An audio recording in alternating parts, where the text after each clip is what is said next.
usher, an old woman approaches an usher, and she goes, I want to sit in the front row. And he goes, oh, the pastor's kind of boring. Maybe you ought to pick another seat.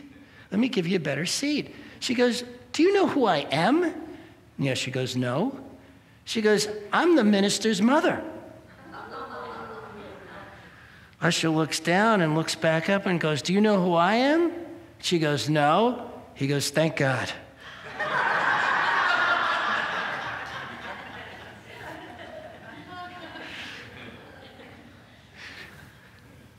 So, my point for this week's talk is, go easy on yourself. We're all doing the best we can. We're all doing it the best way we can. Nobody here is perfect. So what we need to do is just love ourselves more. Amen. Be gentle on ourselves. Because rising consciousness is inevitable. Why? Because you showed up. You're asking the questions. You're wondering about stuff. That means you're doing a good job, and you're going to get better at this stuff. Your consciousness is going to grow. You're going to feel new ways of being in life. You're going to see new ways of perspective in life. That's going to happen simply because you're asking the question. You don't need to get it perfect.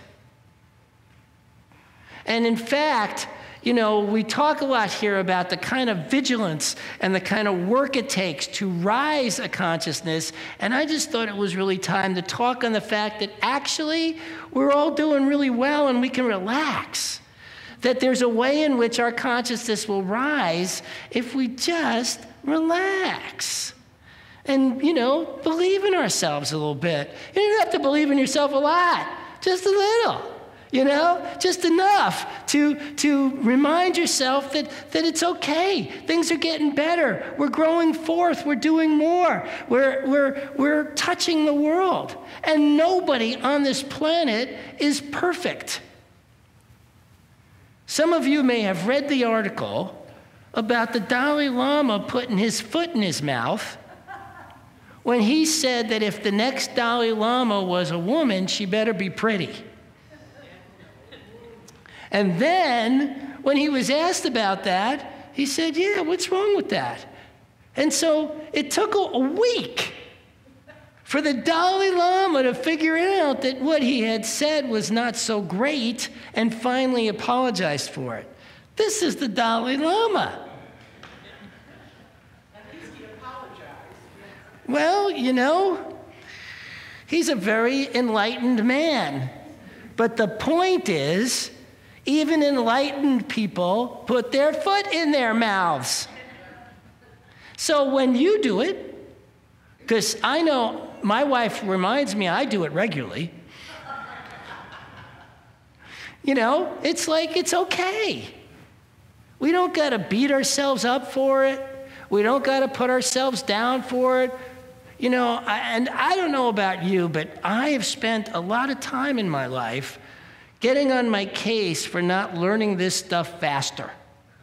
After all, I've been at it 25 years. You'd think I'd know better. Well, the Dalai Lama was born the Dalai Lama and has been at it since he was a little kid, and he still put his foot in his mouth, so I guess I can give myself a break. How about you? Yes. All right. So that's what we're doing here today. Today's focus is on giving yourself a break. And knowing that when it's time to take action, you will know, because one of the things that we work on around here is this mine to do now? Right? Right? Yes. Please tell me you've heard that saying before. Yes. Okay, good. Is this mine to do now? And knowing that if it is not yours to do now, don't do it. If it's not yours to do now, relax. Take a load off, right? But when it is time to do, know yourself to be a productive person. I made the biggest change in my life when I stopped looking at the fact that I put stuff off as procrastination and started realizing that I, as a productive person, as somebody who likes to get stuff done, will get it done in the perfect and right time and in the perfect and right way. So I don't believe in procrastination. There are books on procrastination, on how to force yourself and discipline yourself to be different than who you truly are. And I'm here to say, stop it. Relax. It doesn't matter if you're one of these people who gets stuff done at the last minute. All that matters is that it gets done. Now, if you're somebody who gets stuff done at the last minute and stresses about it, well, then work on the stress part, because this is just how you do stuff. Right? I've had to do that. Right? If I'm going to go with perfect and right time, then it's silly for me to stress about it the way sometimes I have. Sometimes I might still do. But at least I know to remind myself, what am I doing? I always get stuff done. So, yesterday at noon, when we have kids showing up at 4, I finally open up the screen downstairs that we're going to use to show the movie. And I look at that screen and I go, that's way too puny. And it's noon. So I'm going, I can get this done. This is mine to do. So and by the way, because of your generosity, we had more than enough money for me to go buy a real screen for those kids. And for us, because now when you go downstairs after the service, you will see a screen as big as that one downstairs.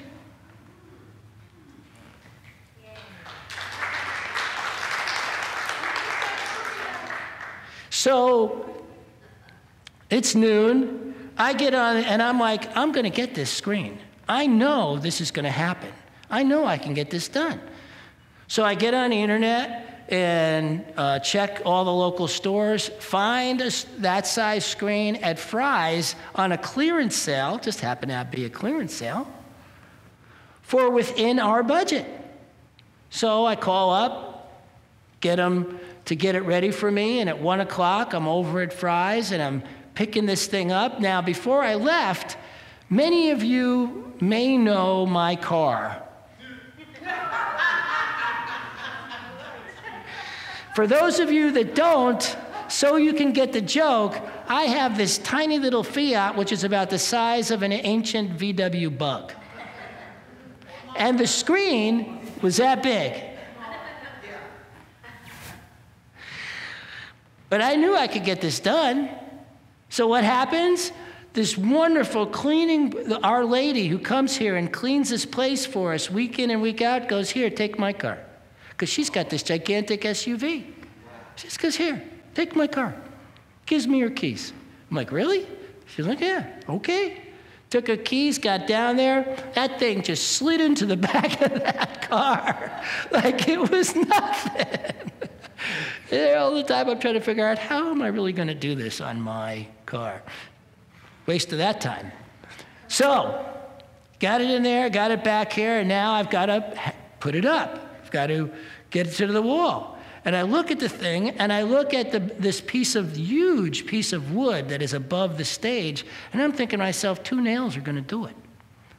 And sure enough, boom, boom, boom on one side, hung it up, put it up on the other side, boom, boom, boom. I was done. I was done in 10 minutes. Trisha's sitting there making the popcorn, watching me as I'm putting this thing up, and it's like boom, boom, boom, and she's like, how did you do that so fast?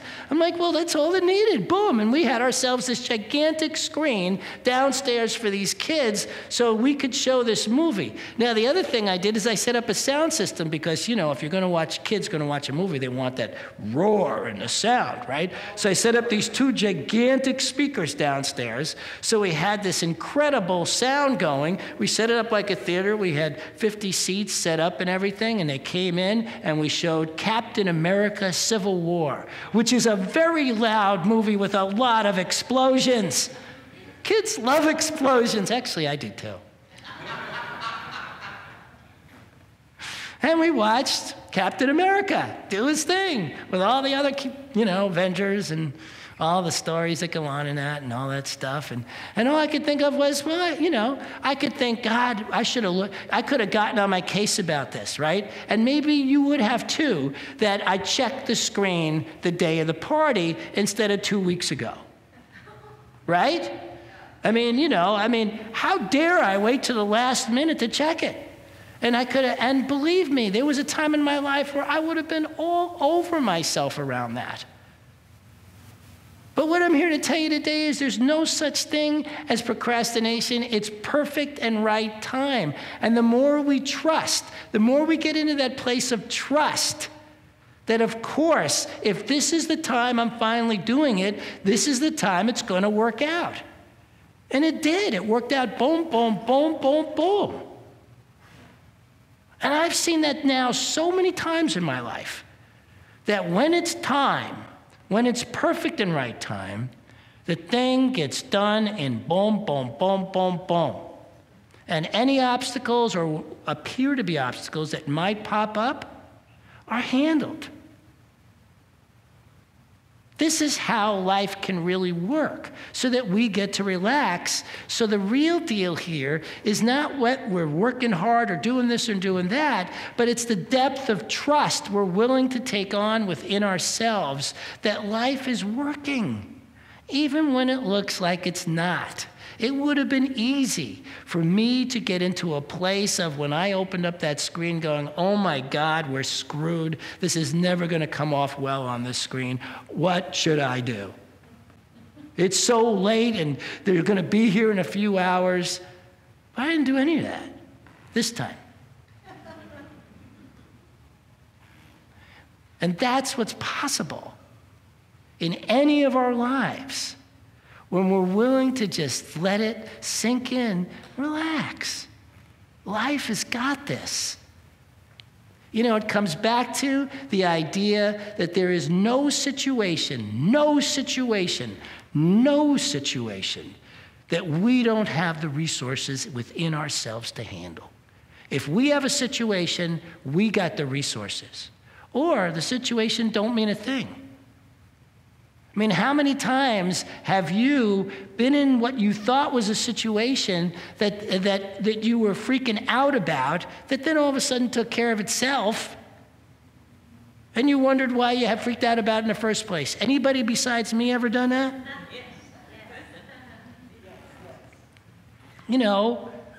So what I'm saying is let's not do the freak out part.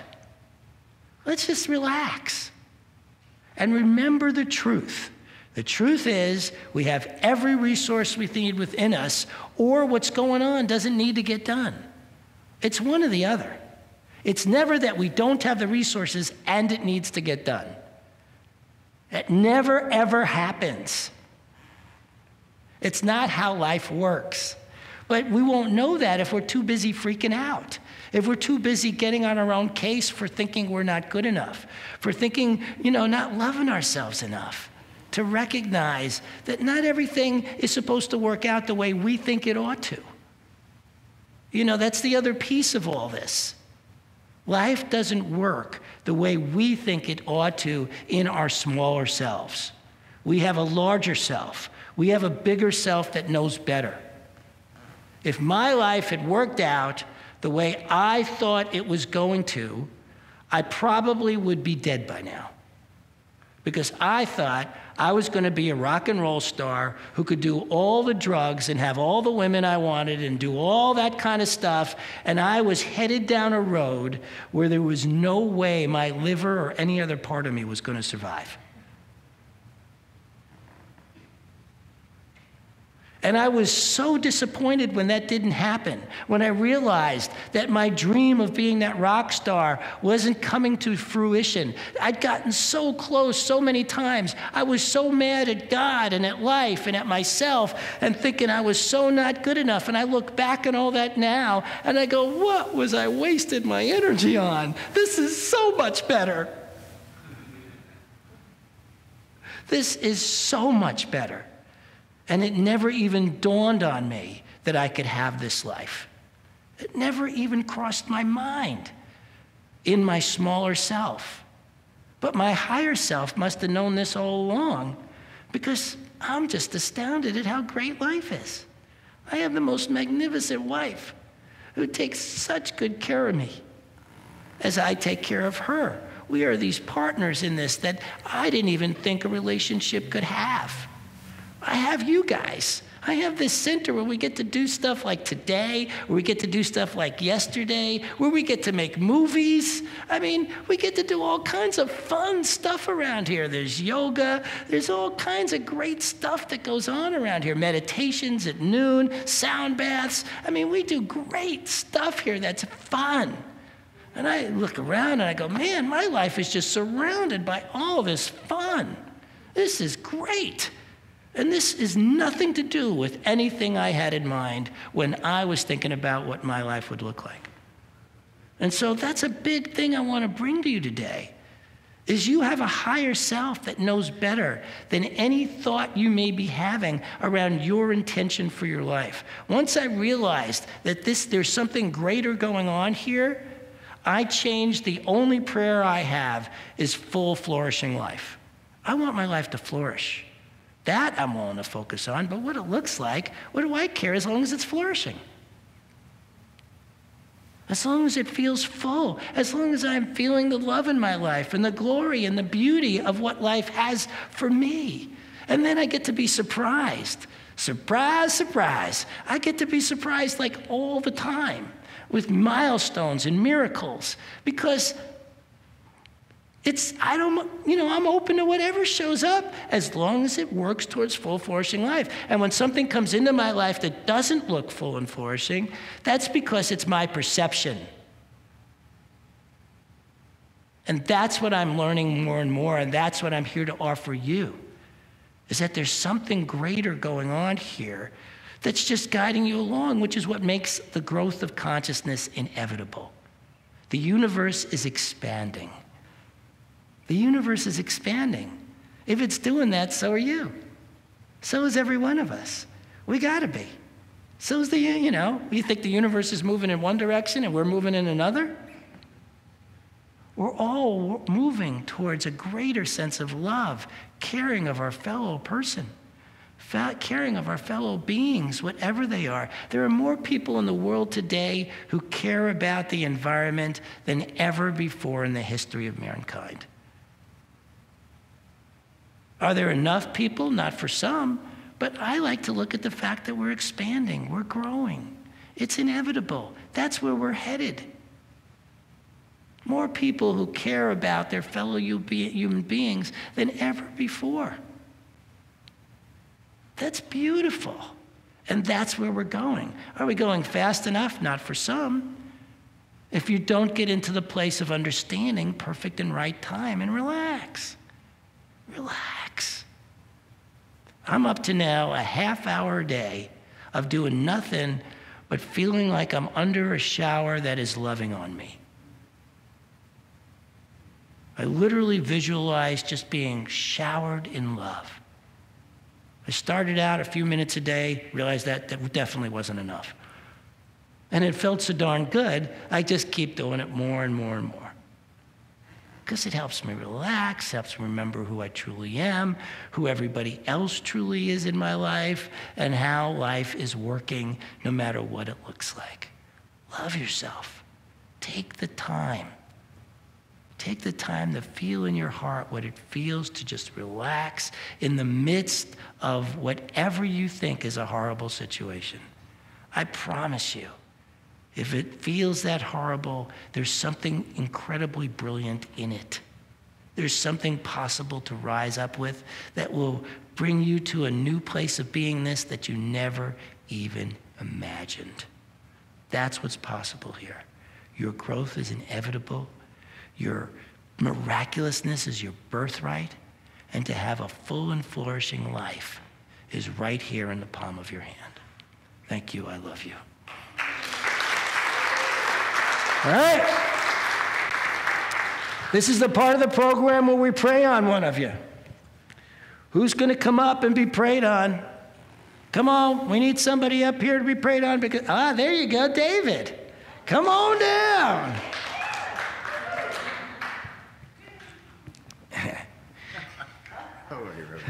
Give me a hug. Good to see you. Good to see you. There's a man who's running that show at 5 o'clock. 5 o'clock. 5 That's o'clock why I'm today. standing up here right now, All because right. this is a brand new thing for me. It's going to be the first time I've done this, and well, I used to be a professional, but it's been a long, long time. And this is a big. It's like I'm a producer taking a big risk, and so I want to know that it's all perfect, it's all working out, and I want you to know that for me. So if you will please know that for me, I greatly All right, appreciate it. 8 to 10 folks up here. Hands on David, please.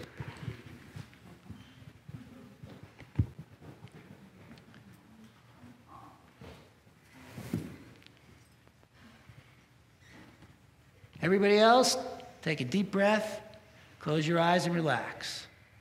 And as always, we start within our own hearts. Know within our own hearts, feel that love, that healing light within your heart. Because you are a love being.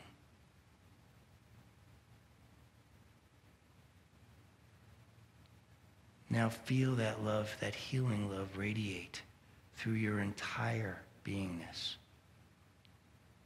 Healing you, loving on yourself.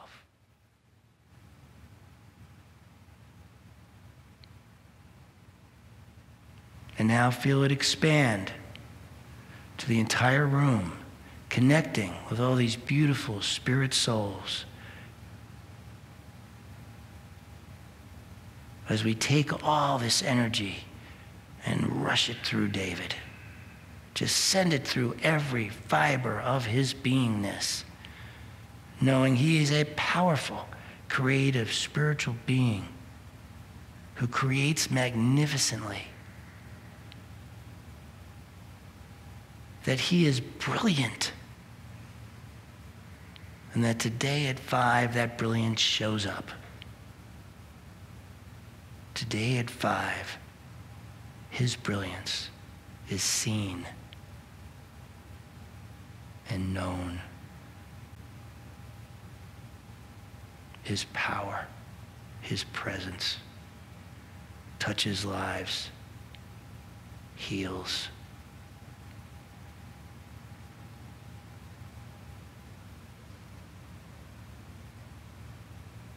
And that he has every resource he needs to make this happen in the most beautiful of ways. Know this for David right here and right now.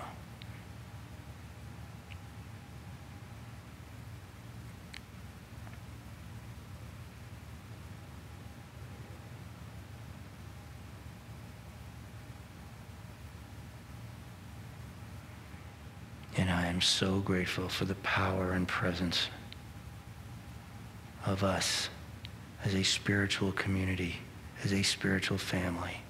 I am so grateful for the power and presence of David, who puts himself out there in such a good and powerful way, filled with love and light and brilliance, touching lives, impacting the world. And I am so grateful for a spiritual family that comes together to heal this way, to love on each other this way.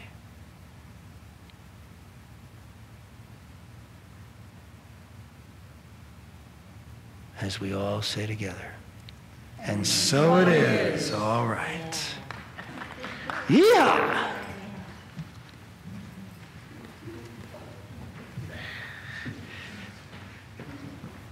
You betcha. All right. It's that time of the program. I think my mic just went out. It's that time of the program where we take out what we're going to give and we hold it in our hands. Doesn't matter whether it's $1, $10, $100, $1,000. Doesn't matter whether it's deeds of property, gold mines, diamonds. Hold it in your hand, unfold it, because this is power, this is presence, it's right here and right now, and let's say together. God is the source of all supply. Money is God in action. What we give, I receive multiplied abundantly. All that God is, I am, and so it is.